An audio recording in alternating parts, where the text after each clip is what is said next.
February 23rd, evening reading, Numbers 5 and 6. Purity of the camp, Numbers 5. The Lord said to Moses, "Command the Israelites to send away from the camp anyone who has a defiling skin disease or a discharge of any kind, or who is ceremonially unclean because of a dead body.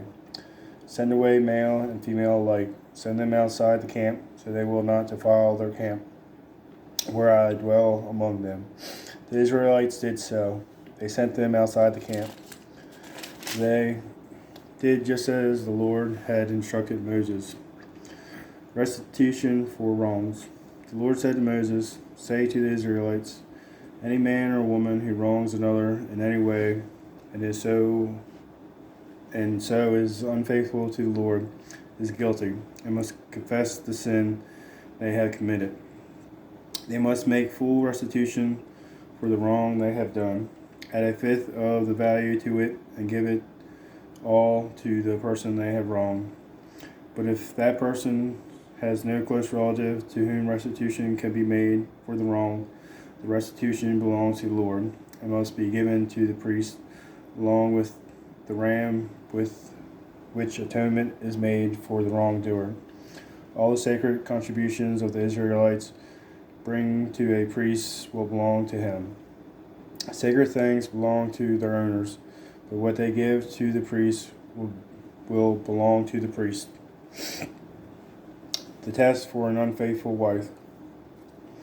When the Lord said to Moses, "Speak to the Israelites and say to them, if a man's wife goes astray and is unfaithful to him, so that another man has sexual relations with her, and this is hidden from her husband, and her impurity is undetected, since there is no witness against her, and she has not been caught in the act. And if feelings of jealousy come over her husband, and he suspects his wife, and she is impure, or if he is jealous and suspects her even though she is not impure, then he is to take his wife to the priest. He must also take an offering of a tenth of an ephah of barley flour on her behalf. He must not pour olive oil on it or put incense on it, because it is a grain offering for jealousy, a reminder offering to draw attention to wrongdoing. The priest shall bring her and have her stand before the Lord. Then he shall take some holy water in a clay jar and put some dust from the tabernacle floor into the water. After the priest has had the woman stand before the Lord, he shall loosen her hair and place in her hands the reminder offering, the grain offering for jealousy, while he himself holds the bitter water that brings a curse. Then the priest shall put the woman under oath and say to her, if no other man has had sexual relations with you, and you have not gone astray and become impure while married to your husband, may this bitter water that brings a curse not harm you. But if you have gone astray while married to your husband, and you have made yourself impure by having sexual relations with a man other than your husband, here the priest is to put the woman under this curse. May the Lord cause you to become a curse among your people when he makes your womb miscarry and your abdomen swell. May this water that brings a curse enter your body, so that your abdomen swells or your womb miscarries." Then the woman is to say, "Amen, so be it." The priest is to write these curses on a scroll and then wash them off into the bitter water. He shall make the woman drink bitter water that brings a curse, and this water that brings a curse and causes bitter suffering will enter her.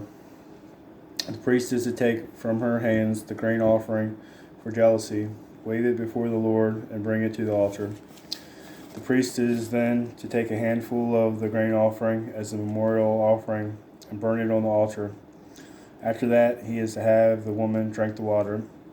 If she has made herself impure and been unfaithful to her husband, this will be the result. When she is made to drink the water that brings a curse and causes bitter suffering, it will enter her. Her abdomen will swell, and her womb will miscarry, and she will become a curse. If, however, the woman has not made herself impure, but is clean, she will be cleared of guilt and will be able to have children. This, then, is the law of jealousy, when a woman goes astray and makes herself impure while married to her husband, or when feelings of jealousy come over a man because he suspects his wife. The priest is to have her stand before the Lord and is to apply this entire law to her. The husband will be innocent of any wrongdoing, but the woman will bear the consequences of her sin. The Nazarite, number 6. The Lord said to Moses, "Speak to the Israelites and say to them, if a man or woman wants to make a special vow, a vow of dedication to the Lord as a Nazarite, they must abstain from wine and other fermented drink. They must not drink vinegar made from wine or other fermented drink. They must not drink grape juice or eat grapes or raisins, as long as they remain under the Nazarite vow. They must not eat anything that comes from the grapevine, not even the seeds or skins. During the entire period of their Nazarite vow, no razor may be used on their head. They must be holy until the period of their dedication to the Lord is over. They must let their hair grow long. Throughout the period of their dedication to the Lord, the Nazarite must not go near a dead body, even if their own father or mother or brother or sister dies. They must not make themselves ceremonially unclean on account of them, because the symbol of their dedication to God is on their head. Throughout the period of their dedication, they are consecrated to the Lord. If someone dies suddenly in the Nazarite's presence, thus defiling the hair that symbolizes their dedication, they must shave their head on the 7th day, the day of their cleansing. Then on the 8th day, they must bring 2 doves or 2 young pigeons to the priest at the entrance to the tent of meeting. The priest is to offer one as a sin offering and the other as a burnt offering to make atonement for the Nazarite, because they sinned by being in the presence of the dead body. That same day, they are to consecrate their head again. They must rededicate themselves to the Lord for the same period of dedication. They must bring a year-old lamb as a guilt offering. The previous days do not count because they became defiled during their period of dedication. Now this is the law of the Nazarite when the period of their dedication is over. They are to be brought to the entrance to the tent of meeting. There they are to present their offerings to the Lord: a year-old lamb without defect for a burnt offering, a year-old ewe lamb without defect for a sin offering, a ram without defect for a fellowship offering, together with their grain offerings and drink offerings, and a basket of bread made with the finest flour and without yeast. Thick loaves with olive oil mixed in, and thin loaves brushed with olive oil. The priest is to present all these before the Lord and make the sin offering and the burnt offering. He is to present the basket of unleavened bread and is to sacrifice the ram as a fellowship offering to the Lord, together with its grain offering and drink offering. Then at the entrance to the tent of meeting, the Nazarite must shave off the hair that symbolizes their dedication. They are to take the hair and put it in the fire that is under the sacrifice of the fellowship offering. After the Nazarite has shaved off their hair that symbolizes their dedication, the priest is to place in their hands a boiled shoulder of the ram, and 1 thick loaf and 1 thin loaf from the basket, both made without yeast. The priest shall then wave these before the Lord as a wave offering.